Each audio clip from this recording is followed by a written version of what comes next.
Hello. आज हम UP DElEd के सेकेंड सेमेस्टर के प्रारंभिक शिक्षा के नवीन प्रयास के 50 प्रश्नों को लेकर आए हैं, जो कि बहुत ही इम्पोर्टेंट है। तो आज की वीडियो में आप सभी का बहुत बहुत स्वागत है। तो चलिए स्टार्ट करते हैं आज हम इस वीडियो को। पहला प्रश्न हमारा है कि कोठारी आयोग का गठन कब हुआ था? 1935 से 36, 1952 से 53, ऑप्शन सी 1954 से 55 और डी है 1964 से 1966। तो कोठारी आयोग का गठन जो है ये 66 में हुआ था। ऑप्शन नंबर डी इसका राइट आंसर हो जाएगा कि कोठारी आयोग का गठन 1964 से 1966 में हुआ था। ये सारे प्रश्न बहुत ही इंपॉर्टेंट हैं, इसको आप लोग अच्छे से याद कर लीजिएगा। अगला प्रश्न हमारा है कि राष्ट्रीय शिक्षा नीति 1986 की घोषणा के पश्चात आचार्य राममूर्ति समिति ने अपना प्रतिवेदन प्रस्तुत किया था। कब प्रस्तुत किया था? 16 दिसंबर 1990 में, 15 सितंबर 1889 में, 6 अप्रैल 1987 में या फिर 15 अगस्त 1968 में। तो राष्ट्रीय शिक्षा नीति 1986 की जो घोषणा के पश्चात आचार्य राममूर्ति ने अपना प्रतिवेदन जो है ये 16 दिसंबर 1990 को प्रस्तुत किया था। ऑप्शन नंबर ए हो जाएगा राइट आंसर। अगला प्रश्न हमारा है यशपाल समिति से पूर्व किस समिति ने छात्रों पर पढ़ाई का बोझ के लिए चिंता व्यक्त की थी? यशपाल समिति से पूर्व इसके पहले किसने जो है पढ़ाई के लिए इस पर चिंता व्यक्त की थी?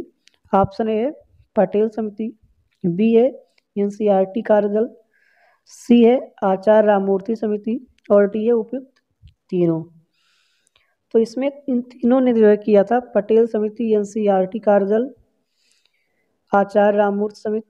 ऑप्शन नंबर ये हो जाएगा डी उपयुक्त सभी।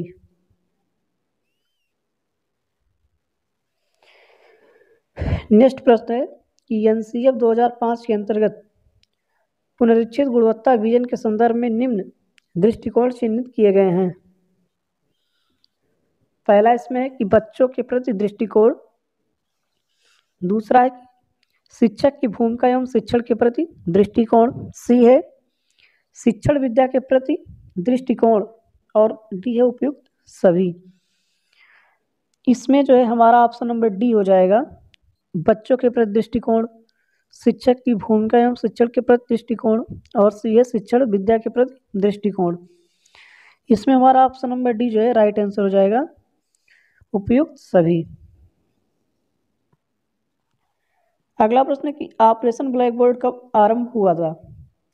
1964 से 65, 1987 से 88 या 1995 से 96 या 2001 से 2002 में।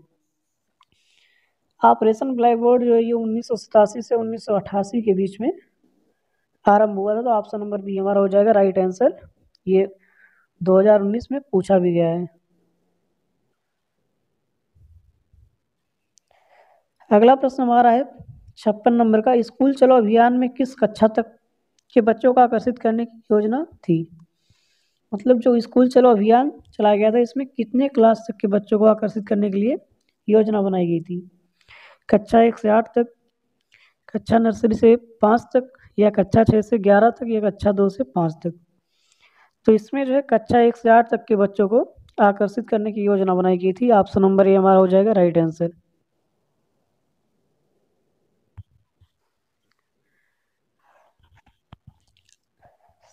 अगला प्रश्न हमारा कि स्कूल रेडीनेस कार्यक्रम विद्यालय शिक्षा की तैयारी में निम्न क्षेत्रों पर बल दिया गया था। किस पे बल दिया गया था रेडीनेस कार्यक्रम के द्वारा?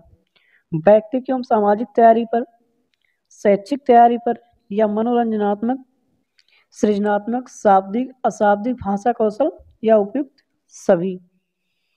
इसमें जो है उपयुक्त सभी पर तैयारी किया गया था। तो ऑप्शन नंबर डी हमारा हो जाएगा राइट आंसर, उपयुक्त सभी। व्यक्तिगत एवं सामाजिक तैयारी पर भी, शैक्षिक तैयारी पे भी, मनोरंजन, सृजनात्मक, शाब्दिक, अशाब्दिक और या भाषा जो कौशल होता है इस पे भी।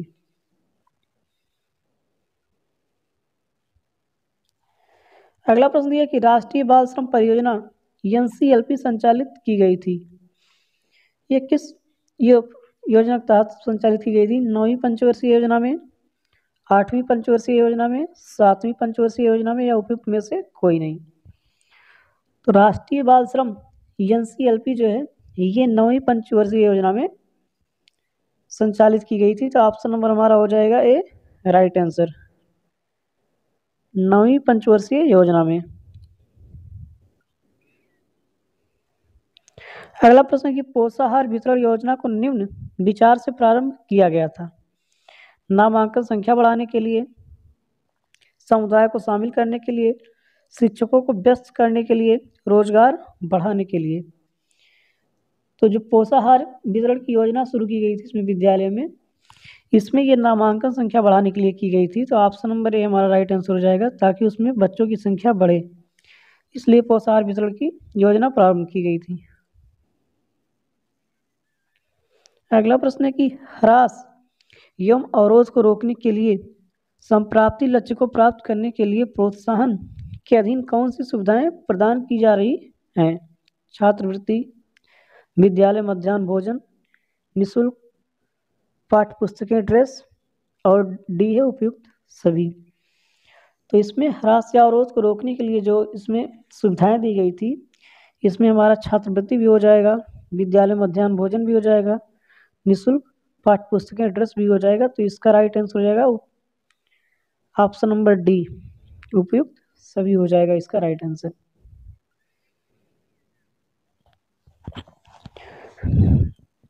नेक्स्ट प्रश्न हमारा है कि बाल अधिकार का प्रस्ताव पारित किया गया, मतलब किसने किया था? संयुक्त राष्ट्र संघ ने, भारत सरकार ने, या यूनेस्को ने, या उपयुक्त में से कोई नहीं।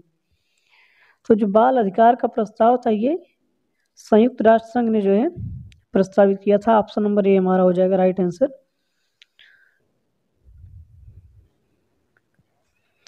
अगला प्रश्न है कि शिक्षा को संविधान की किस अनुसूची में रखा गया है? केंद्रीय सूची में, राज्य सूची में, समवर्ती सूची में, या उपयुक्त में से कोई नहीं। शिक्षा को जो है ये समवर्ती सूची में रखा गया है। ऑप्शन नंबर सी हो जाएगा राइट आंसर।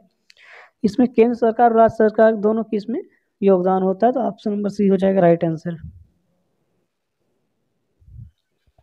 अगला प्रश्न, भारत में आधुनिक शिक्षा का जन्मदाता किसे माना जाता है? चार्ल्स ग्रांट को, क्लाइव को, सी ए वेंटिक को, और डी ए कार्नवालिस को।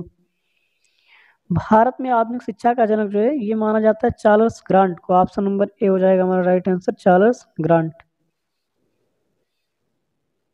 अगला प्रश्न हमारा है कि निःशुल्क और अनिवार्य शिक्षा का अधिकार अधिनियम 2009 किस अनुच्छेद के द्वारा बनाया गया था? इसमें 21 का, 27, 29 का, या 23 का। तो निःशुल्क एवं अनिवार्य शिक्षा का जो इसमें अधिनियम बनाया गया था ये हमारा 21 का के अंतर्गत आता है। ऑप्शन नंबर हो जाएगा ये राइट आंसर, 21 का। अगला प्रश्न है वुड का घोषणा पत्र किस वर्ष आया? किस वर्ष जो है वुड ने अपना घोषणा पत्र जारी इसमें किया था या आया था? पहला है 1857, 1889, या 1854, या 1881। तो वुड का घोषणा पत्र जो है ये आया था 1854 ईस्वी में। ऑप्शन नंबर सी हो जाएगा राइट आंसर। अगला प्रश्न है कि देश के प्रत्येक जनपद में डाइट की स्थापना संस्तुति किस राष्ट्रीय शिक्षा नीति के तहत किया गया था? इसमें 1986 में, 1978 में, या 1981 में, या 1991 में। इसमें जो है पूछा है कि देश के जो प्रत्येक जनपद में जो डाइट की स्थापना की गई थी वो राष्ट्रीय शिक्षा नीति के तहत किसके तहत जो है की गई थी इसमें? तो ये 1986 की जो शिक्षा नीति इसमें है इसके तहत की गई थी डाइट की स्थापना प्रत्येक जिले में। अगला प्रश्न हमारा है कि निस्पंदन या छनाई सिद्धांत के प्रतिपादक कौन थे? बेंटिक, बी आकलैंड, सी मैकाले, और डी एडम स्मिथ। तो निस्पंदन या छनाई सिद्धांत के जो जनक हैं यह है मैकाले। ऑप्शन नंबर हो जाएगा सी हमारा राइट आंसर, मैकाले। इस वीडियो को आप लोग अच्छे से देख के सारे प्रश्न जो है याद कर लीजिएगा, इसमें से ही पूछे जाते हैं एग्जाम में। सभी को शिक्षा उपलब्ध कराने से संबंधित है। सबको शिक्षा उपलब्ध कराने से क्या इसमें संबंधित है? Operation black board, Navodaya Vidyalaya, जिला शिक्षा एवं प्रशिक्षण परिषद। तो इसमें ये जो सभी संस्थाएं हैं, ऑप्शन नंबर डी हो जाएगा हमारा राइट आंसर। ये सभी इसमें हो जाएगा। ये सब जो है सभी को शिक्षा उपलब्ध कराने के लिए उपलब्ध हैं या संबंधित हैं।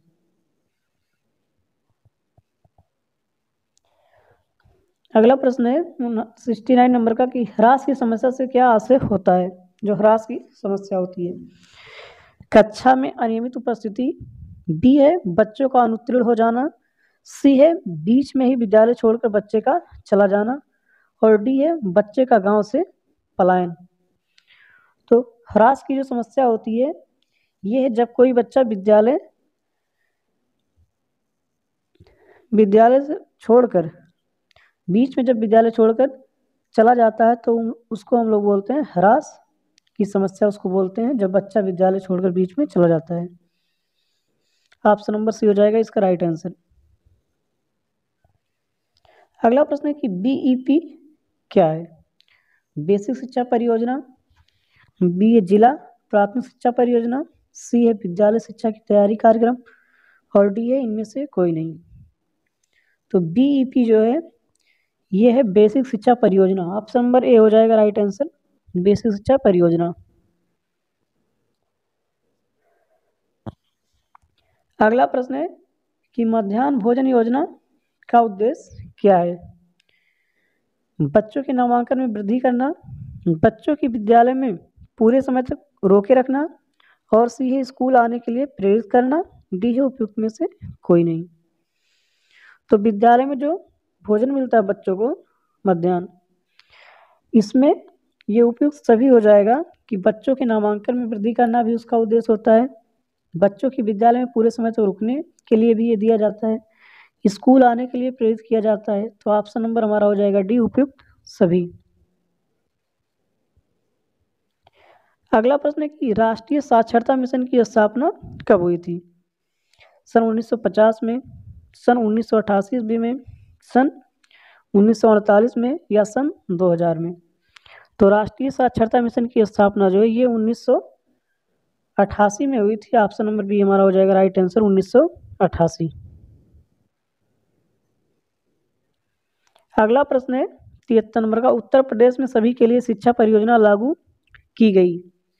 कब की गई थी सभी के लिए शिक्षा परियोजना? 5 अक्टूबर 1993 से, 20 जनवरी 1995 से, सी ऑप्शन है 1 नवंबर 2000 से, और डी ऑप्शन है 17 मई 1993 से।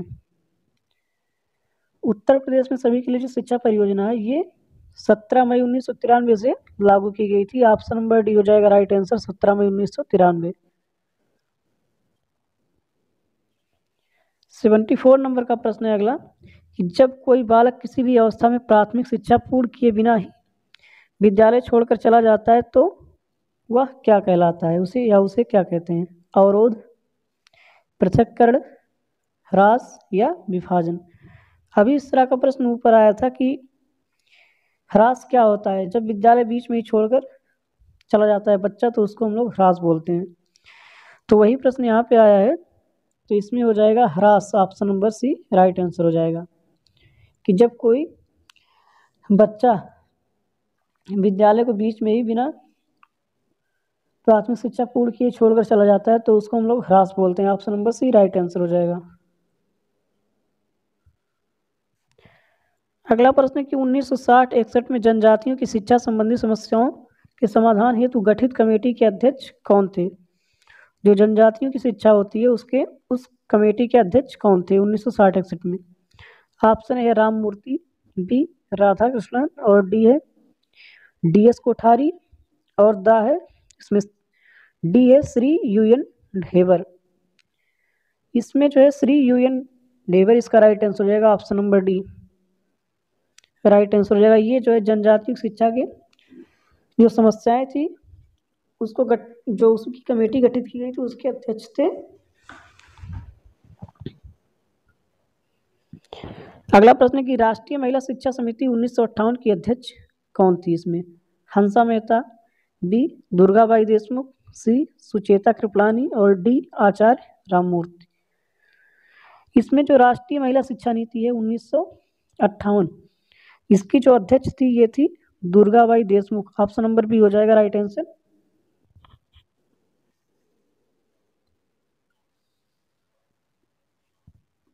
अगला प्रश्न है, ब्रेल लिपि द्वारा शिक्षा प्रदान की जाती है, गूंगों को, बी बहरों को, सी अंधों को और डी इनमें से कोई नहीं।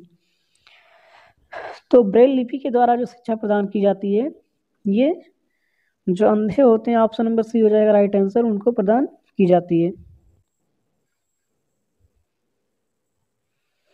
अगला प्रश्न है कि उत्तर प्रदेश में जिला प्राथमिक शिक्षा का कार्यक्रम प्रारंभ किया गया था, या उत्तर प्रदेश में जिला प्राथमिक शिक्षा का कार्यक्रम का प्रारंभ इसमें की गई थी, सन 1965 से 66 में, 1997 से 98 ईस्वी में, या 1990 से 91 में, या 2000 में। तो इसमें जो प्राथमिक शिक्षा का कार्यक्रम है ये 1997 से 98 में जो है प्रारंभ किया गया था। ऑप्शन नंबर हो जाएगा बी राइट आंसर।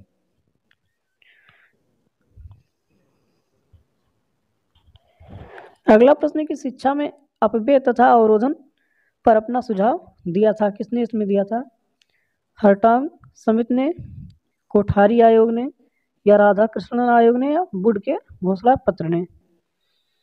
तो इसमें शिक्षा में जो अपव्यय और अवरोधन का सुझाव था इसको दिया था हरटाग समिति ने। ऑप्शन नंबर ये हो जाएगा राइट आंसर।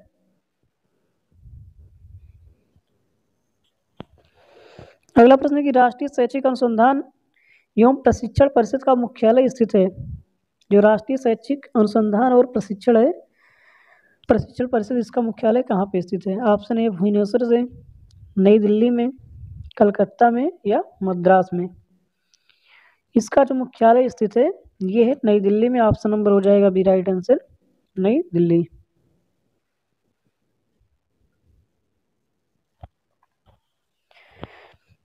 एट्टी 81 नंबर का प्रश्न है कि बेसिक शिक्षा अधिनियम पारित हुआ था, ये कब पारित हुआ था? सन 1972 में, सन 1945 में, सन 1985 में, और डी है सन 1980 में। तो बेसिक शिक्षा जो अधिनियम पारित हुआ था ये सन 1972 में पारित हुआ था। ऑप्शन नंबर ए हमारा हो जाएगा राइट आंसर, 1972 में पारित हुआ था।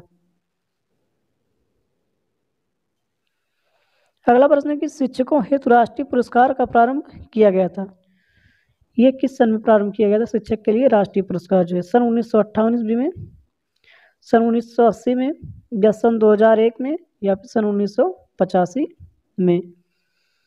तो शिक्षकों के लिए जो राष्ट्रीय पुरस्कार है ये सन 1958 में प्रारंभ किया गया था। तो option number A right answer हो जाएगा।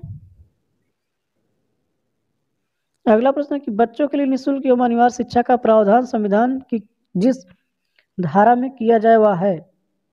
धारा 25 में, धारा 23 में, धारा 45 में, या धारा 35 में। तो ये जो है धारा 45 में इसका हो जाएगा राइट आंसर, धारा 45, जिसमें निःशुल्क एवं अनिवार्य शिक्षा का प्रावधान किया गया है। अगला प्रश्न है कि निम्नलिखित में से कौन सी योजना का शुभारंभ 15 अगस्त 1995 से किया गया था? सर्व शिक्षा अभियान, पोषाहार वितरण योजना, या राष्ट्रीय साक्षरता मिशन, या DPEP। तो ये जो 15 अगस्त 1995 को प्रारंभ किया गया था इसमें है पोषाहार वितरण योजना। ऑप्शन नंबर बी हो जाएगा राइट आंसर। ये सारे के सारे प्रश्न बहुत ही इंपॉर्टेंट है, इसलिए आप लोग इसको अच्छे से तैयार कर लीजिएगा अपना। अगला प्रश्न है कि भारतीय शिक्षा का महाधिकार पत्र कहा जाता है, किसको कहा जाता है? वुड के घोषणा पत्र को, बी है सॉजेंट को, या कैजन योजना को, या फिर इनमें से कोई नहीं। तो भारतीय शिक्षा का जो महाधिकार पत्र है इसे जो है कहा जाता है तो वुड के घोषणा पत्र को कहा जाता है। ऑप्शन नंबर ए हो जाएगा राइट आंसर, वुड के घोषणा पत्र को। अगला प्रश्न है कोठारी आयोग ने बालिका शिक्षा संबंधी सुझाव दिया था, लोकमत निर्माण का, बी अंशकालिक रोजगार की व्यवस्था का, सी मुफ्त पाठ्य सामग्री की व्यवस्था का, और डी उपयुक्त में सभी का। तो इसमें कोठारी आयोग ने जो बालिका शिक्षा संबंधी सुझाव दिया था, ये इसमें ऑप्शन नंबर डी हो जाएगा राइट आंसर। मतलब लोक मत निर्माण का भी इसमें है, अंशकालिक रोजगार की व्यवस्था का है, और मुफ्त पाठ्य सामग्री की व्यवस्था भी है। तो ऑप्शन नंबर डी हो जाएगा इसका राइट आंसर। अगला प्रश्न है हमारा कि शिक्षा को मौलिक अधिकार के रूप में स्वीकार किया गया था। कब इसको स्वीकार किया गया था मौलिक अधिकार के रूप में? शिक्षा को 1 अप्रैल 2009 को, 1 अप्रैल 2010 को, या 8 अप्रैल 2011 को, या 5 अप्रैल 2009 को। तो शिक्षा को मौलिक अधिकार के रूप में 1 अप्रैल 2010 को जो है स्वीकार किया गया था। तो ऑप्शन नंबर बी हो जाएगा हमारा राइट आंसर, 1 अप्रैल 2010। अगला प्रश्न है कि शिक्षा को किसी निश्चित स्तर तक सभी लोगों को अनिवार्य एवं निःशुल्क रूप से उपलब्ध कराना है। समाजीकरण, मानवीकरण, सार्वभौमिकरण, या विद्यालयीकरण। तो शिक्षा को जो निश्चित स्तर तक सभी लोगों के लिए अनिवार्य एवं निःशुल्क रूप से उपलब्ध कराना है, ये हमारा होता है सार्वभौमिकरण। ऑप्शन नंबर सी हो जाएगा राइट आंसर, सार्वभौमिकरण। अगला प्रश्न है कि बेसिक शिक्षा अधिनियम 1972 का उद्देश्य क्या है? अधिक से अधिक विद्यालय खोलना, बी छात्रवृत्ति की व्यवस्था करना, सी मिड डे मील की व्यवस्था करना, और डी है शैक्षिक कार्यक्रमों का प्रभावी क्रियान्वयन। अब बेसिक शिक्षा जो अधिनियम 1972 है, इसका उद्देश्य था कि शैक्षिक कार्यक्रमों को प्रभावी क्रियान्वयन। ऑप्शन नंबर डी हो जाएगा राइट आंसर इसका।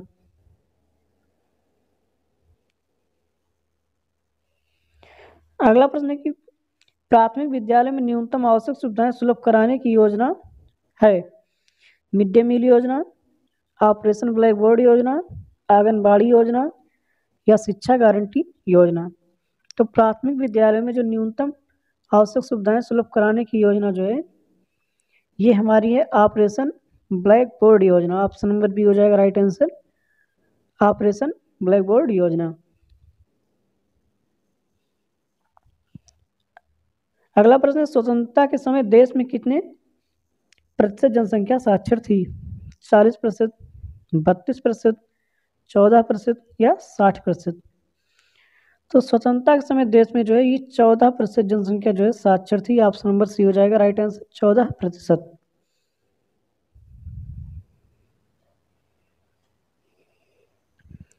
अगला प्रश्न है कि विद्यालय स्तर पर शिशुओं की मांसपेशियों का विकास होता है वार्तालाप से, पठन अभ्यास से, सृजनात्मक क्रियाकलापों से, या मानसिक अभ्यास से। तो विद्यालय स्तर पर जो शिशुओं की मांसपेशियों का विकास होता है, ये होता है सृजनात्मक क्रियाकलापों से। ऑप्शन नंबर सी हो जाएगा राइट आंसर, सृजनात्मक क्रियाकलापों से। अगला प्रश्न है कि सर्व शिक्षा अभियान किस आयु वर्ग के बच्चों की शैक्षिक व्यवस्था से संबंधित है? 0 से 3 आयु वर्ग तक, या 3 से 6 आयु वर्ग तक, या फिर 6 से 10 आयु वर्ग तक, या 6 से 14 आयु वर्ग तक। तो ये जो सर्व शिक्षा अभियान है, ये 6 से 14 वर्ष तक के बच्चों के लिए से संबंधित है। तो ऑप्शन नंबर डी हो जाएगा राइट आंसर, 6 से 14 वर्ष।